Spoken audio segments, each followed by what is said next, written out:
Thank you. Can we set some context real quick when we're talking about interest and debt issues?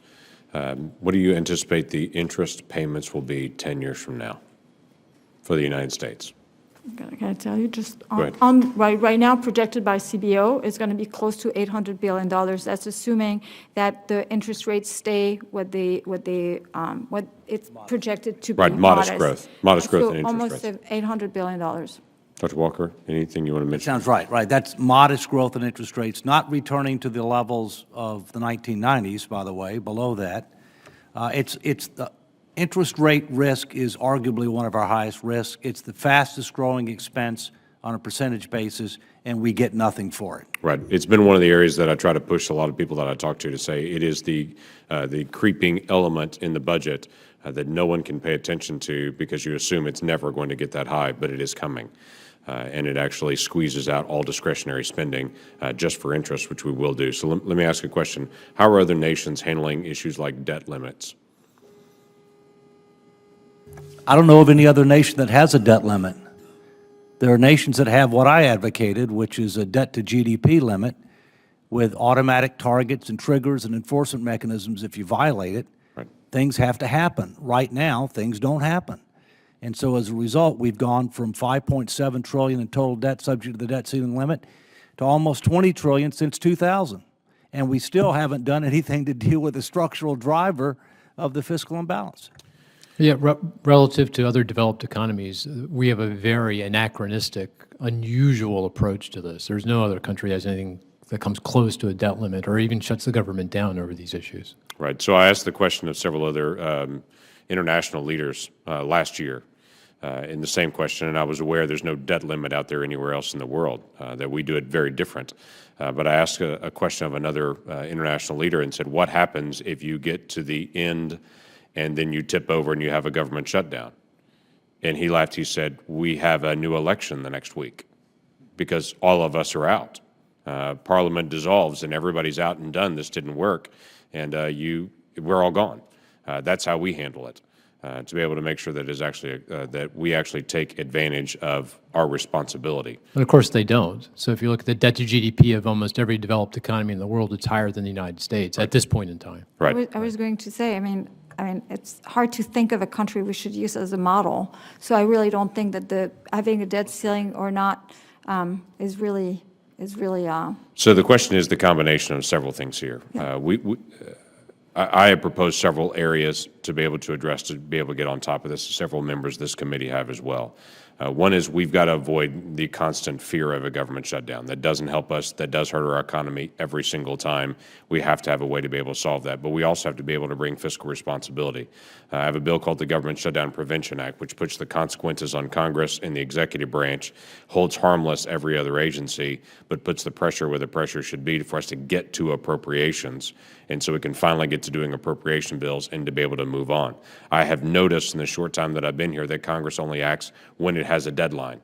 If there is no deadline, we never seem to get to action on it. Hence things like immigration reform and so many things we discuss year after year, but with no deadline, there's no time to do it.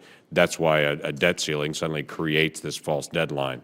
That's why you've got all these other entities when you deal with budget times that it creates a deadline.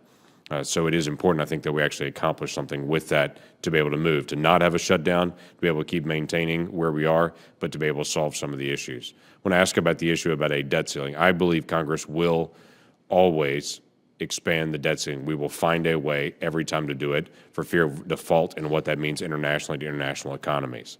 The question is it useful to us to be able to actually accomplish something with it and to be able to find a way to be able to say, how do we get a hold of our interest and our debt payments at some point? So, Mr. Walker, you have mentioned several times debt to GDP or other mechanisms that are there globally. Is there a way that we can deal with a debt ceiling vote that also has a marker on it saying the debt ceiling increases if our deficit numbers decrease by a certain percentage? So let's say Congress were to say, at this point, 2 years from now, our deficit decreases 10%. then the debt ceiling increases and it sets specific targets for Congress to be able to work towards. What I'm trying to work towards is not just we have debt ceiling votes, because I think we're always going to have debt ceiling votes, and there'll be a way that Congress finds to pass it every time, but to have a meaningful process to say that's a marker to say we're failing to get on top of this. How do we get us back to balance and to start bringing this down? If you're going to have metrics, and I'm for metrics and mechanisms, targets, triggers, and enforcement mechanisms, I really think you ought to change, rather than deficits and rather than total debt, to go to debt to GDP. And why do I say that? That's what really matters. That way you can pursue pro-growth policies, and we've talked about a number, but you have to have fiscal constraint. And that fiscal constraint requires everything to be on the table. It requires discretionary spending to be on the table, it requires mandatory spending to be on the table, and it requires tax expenditures to be on the table, which is $1.2 trillion a year and largely not looked at all. And so I think you need to move towards that approach. The other thing, there's a group that I'm a national co-founder of. It's called No Labels. And one of the things that it advocated with regard to the budget and appropriations process is no budget, no pay. That if the Congress does not pass a budget and the appropriate appropriations bills by a certain date, that Congress doesn't get paid until it does. Now, there are states that have done that. Right. I think California is one of them. They haven't had a problem since then. They have other problems. Lots. But they don't have that. But they don't have that problem. I would not exactly pull California out as a model No, of efficiency and spending. Well, no, they're not. No, they're not. But they're ranked number 40 out of 50. But what they have found a way, and not to go pick on California, because their folks are not here to be able to defend themselves, but what their legislators have done as a result of that is find a way to be able to hide their debt in other places and to be able to bury it in other ways. And we do that too. I agree. That has been the challenge that I've faced when you do a debt to GDP.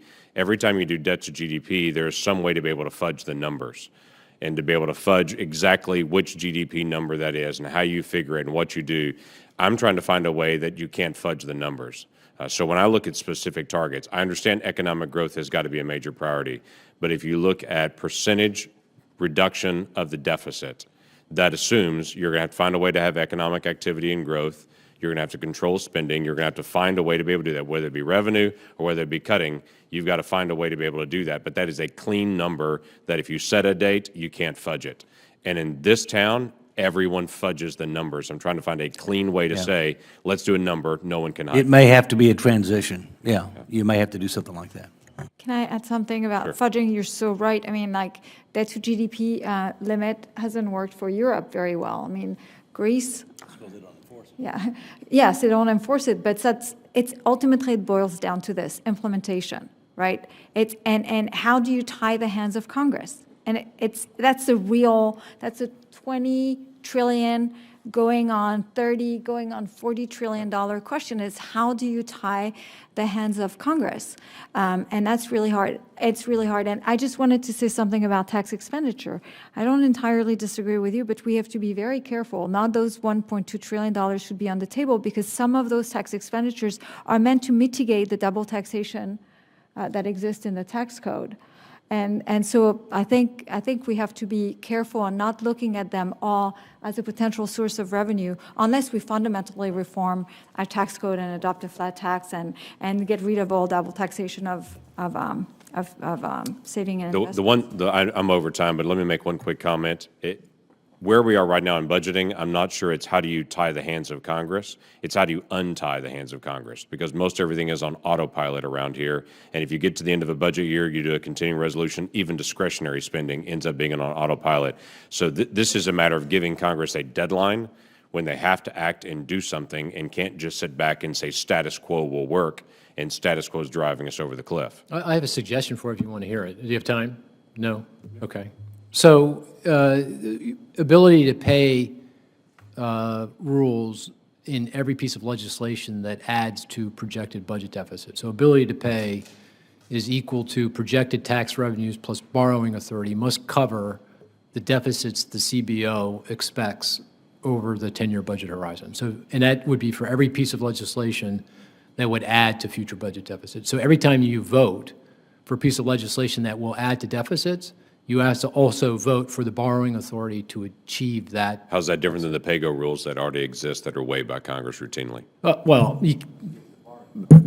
I don't, if you waive them, you waive them, but that would be a rule that, instead of having a Treasury debt limit where it's cataclysmic if you go over it, and therefore it's not credible that you'll go over it, that you have this as something that would impose discipline every single time you voted for something.